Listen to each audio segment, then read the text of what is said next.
राज्य सरकारच्या वतीने एक प्रोत्साहन म्हणून 11 कोटी रुपये या ठिकाणी आम्ही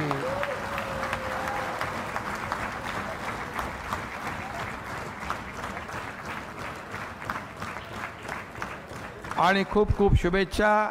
रोहित आणि सूर्यकुमार यांनी सांगितलं की मुंबईमध्ये या MMR मध्ये नवीन खेळाडू तयार केले पाहिजेत आणि त्यासाठी आपल्याला जे काही आवश्यक सहकार्य आहे, जागा असेल, आता आशिष शेलार आहेत तिकडे, जी काही आवश्यक मदत असेल, मला असं वाटतं सरकारी तिजोरीतून एवढा बक्षीस द्यायची गरज नाही आणि त्यांनाही बक्षिसाची आवश्यकता नाही. कारण ऑलरेडी ज्या पद्धतीनं क्रिकेट आपल्या BCCI कडं ज्या पद्धतीनं IPL असेल या सगळ्या याच्यातून जो मोठ्या प्रमाणावर पैसा हा जमा होत असतो.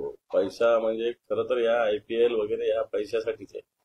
असं असताना अशा याच्यातून सुद्धा मोठं मानधन मिळत असतं क्रिकेटमधून. त्यांचा आदर केला पाहिजे याच्याविषयी मनात काही किंतु परंतु मुळीच नाही. तर एवढा मोठा निधी राज्याच्या तिजोरीतून देण्याची आवश्यकता नाही. मुख्यमंत्र्यांना फार वाटलं तर स्वतःच्या खिशातून द्यायला पाहिजे.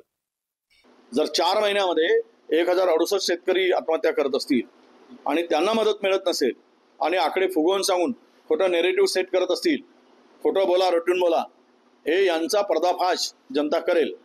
प्रश्न हा आहे की त्या 11 कोटीची देण्याची आत्ता गरज होती का? कारण खेळाडू हे देशासाठी खेळतात.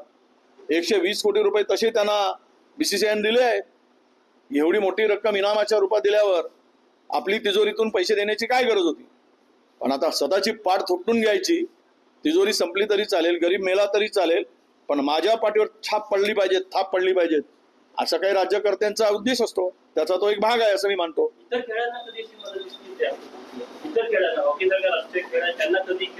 नाही नाही, खेळाडूंना मदत केली पाहिजे, खेळाडूंना प्रोत्साहन दिलं पाहिजे.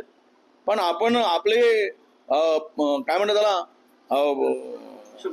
आपली क्षमता असेल किंवा त्याला अंथरुण पाहून बघून पाय पसरले पाहिजेत.